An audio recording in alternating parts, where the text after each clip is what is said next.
Hi, ഇത് കുംക്വാറ്റ് orange, Israel orange. ഇത് ഒരു 14 പോട്ടിൽ എൻ്റെ ടെറസിൽ വെച്ചിട്ടുള്ള ഒരു ചെടിയാണ് നിങ്ങൾ ഈ കാണുന്നത്. കാഴ്ചയിട്ട് കാണാൻ തന്നെ നല്ല ഭംഗിയില്ല. ഇത് കാണാൻ വേണ്ടിയിട്ട് നല്ല പാകമായിട്ടുള്ള യെല്ലോ കളറുള്ള ഓറഞ്ചാണ് ഇപ്പോൾ ഇത് കാഴ്ചയിട്ടുള്ള നിറച്ചും കായ്ക്കുന്ന ഒരു ചെടിയും കൂടിയാണിത്. നല്ല വെയിൽ കിട്ടുന്ന സ്ഥലമാണെങ്കിൽ നിറച്ചും കായ്ക്കും.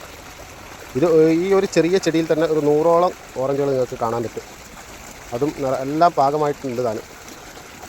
ഇത് എല്ലാവർക്കുമുള്ള സംശയമാണ്, ഇത് വീടുകളിൽ വെക്കാൻ പറ്റിയ ഒരു ഫ്രൂട്ടാണോ എന്നുള്ളത്. ഇത് വീടുകളിൽ നിർബന്ധമായും വെക്കണോ എന്ന് ചോദിച്ചാൽ സ്ഥലമുള്ളവർ മാത്രം വീടുകളിലെ മുമ്പിൽ ഒരു ഓർണമെൻ്റൽ പ്ലാന്റ്സൊക്കെ ആയിട്ട് വെക്കാൻ പറ്റിയ ഒരു ഫ്രൂട്ടാണിത്. വീടുകളുടെ മുന്നിലൊക്കെ നല്ല 2 പോട്ടുകളിൽ ഇത് വെച്ചാൽ നല്ല കാഴ്ചയ്ക്ക് കാണാൻ, നല്ല യെല്ലോ കളറായിട്ടൊക്കെ കാണാൻ ഇതുപോലെ നല്ല ഭംഗി ഉണ്ടാവും. നിറച്ചും കായ്ക്കുകയും ചെയ്യും. ആരെങ്കിലും നമുക്ക് ഗസ്റ്റൊക്കെ വന്നാൽ ഒരു വെറൈറ്റി ഫ്രൂട്ട് എന്ന നിലയിൽ തൊലിയോടുകൂടി കഴിക്കാൻ പറ്റുന്ന ഒരു ഫ്രൂട്ട് എന്ന നിലയിലൊക്കെ ഇത് നമുക്ക് കൊടുക്കാൻ പറ്റും. ഇത് ഉപ്പും മുളകൊക്കെ പെരക്കിയിട്ട് നമുക്ക് നന്നായിട്ട് കഴിക്കാൻ പറ്റും.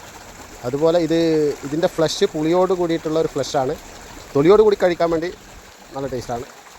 അതുപോലെ ഇത് സലാഡിലൊക്കെ കട്ട് ചെയ്ത്, ഇത് തൊലിയോട് കൂടി സലാഡിലൊക്കെ കട്ട് ചെയ്തിട്ട് നല്ല ഫ്ലേവറും നല്ല സ്മെല്ലൊക്കെയാണ്, നല്ല ടേസ്റ്റൊക്കെയാണ്. അങ്ങനെയൊക്കെ ഇത് ഉപയോഗിക്കാൻ പറ്റും. അല്ലാണ്ട് ഫ്രൂട്ടായിട്ട് കഴിക്കാൻ, ഇത് തൊലിയോട് കൂടി കഴിക്കാൻ പറ്റുന്നതല്ലാതെ ഇതിൻ്റെ ഫ്ലഷ് മാത്രമായിട്ട് കഴിക്കാൻ ഇല്ല. ഫ്ലഷ് ചെറിയ ഫ്ലഷും കൂടിയാണ്. ഇത് കൂടുതലും നമുക്ക് വീടുകളിലെ മുന്നിൽ നല്ല ഓർണമെൻ്റൽ പ്ലാന്റ്സ് ആയിട്ട് ഉപയോഗിക്കാൻ പറ്റും. ഒരു ചെറിയ ഒരു പോട്ടിൽ ഒരു 2 ചെടിയൊക്കെ വീടിൻ്റെ മുന്നിൽ നല്ല വെയിൽ കിട്ടുന്ന സ്ഥലത്ത് വെച്ചാൽ അത് കായ്ച്ചിട്ട് കാണാൻ നല്ല ഭംഗിയാണ്. നമ്മൾ ചെടികളൊക്കെ വെക്കുന്നതിന് പകരം ഇതുപോലെ 2 ഫ്രൂട്ട്സ് തൈകളൊക്കെ വാങ്ങിച്ച് വെച്ചാൽ അത് മുറ്റത്തിന് നല്ല ഭംഗിയായിരിക്കും. നമുക്ക് അത്യാവശ്യം പറിച്ച് നമുക്ക് സലാഡിലൊക്കെ ഉപയോഗിക്കാൻ പറ്റും. പിന്നെ ഇതുപോലെ കുട്ടികൾക്കൊക്കെ പറിച്ചിങ്ങനെ കഴിക്കാൻ പറ്റും. വീടുകളിൽ നിർബന്ധമായി വെക്കണമെന്ന് ചോദിച്ചാൽ ഒരിക്കലും നിർബന്ധമായി വെക്കേണ്ട ഒരു ഫ്രൂട്ടാണെന്ന് പറയില്ല. കുറേ സ്ഥലങ്ങളൊന്നും ഇതിന് ആവശ്യമില്ല. അതാണ് ചെറിയ പോട്ടുണ്ടെങ്കിൽ അതിൽ നിറച്ചും കായ്ച്ചോളും. ചെറിയ സ്ഥലത്തും വെക്കാൻ പറ്റും. പിന്നെ ഒരു വെറൈറ്റി കളക്ഷനൊക്കെ ആയിട്ട് വെക്കാൻ പറ്റും. കളക്ഷൻ ആഗ്രഹിക്കുന്നവരൊക്കെ ഒന്ന് വാങ്ങിച്ച് വെക്കാം. അതുപോലെ വീടിൻ്റെ മുന്നിൽ ഭംഗിക്ക് വേണ്ടിയിട്ട് അങ്ങനെയൊക്കെ വാങ്ങിച്ച് വെക്കാം. വീട്ടിൽ കായ്ച്ചിട്ടുണ്ടെങ്കിൽ അത് നമുക്ക് ഈ സലാഡിനൊക്കെ ഇത് പറഞ്ഞ പോലെ ഉപയോഗിച്ചാൽ നല്ല ടേസ്റ്റാണ്.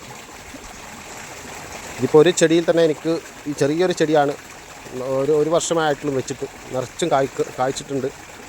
പുതിയ മൊട്ടുകൾ വന്നിട്ടുണ്ട്. എപ്പോഴും ഇതിൽ ഫ്രൂട്ട് ഉണ്ടാവുന്നുണ്ട്. നമുക്ക് വീടുകളിൽ സ്ഥലമുള്ളവർക്കൊക്കെ അത്യാവശ്യം 1 2 തൈയൊക്കെ വാങ്ങിച്ച് വെക്കാം, ഒരു സലാഡിൻ്റെ ആവശ്യത്തിനൊക്കെ.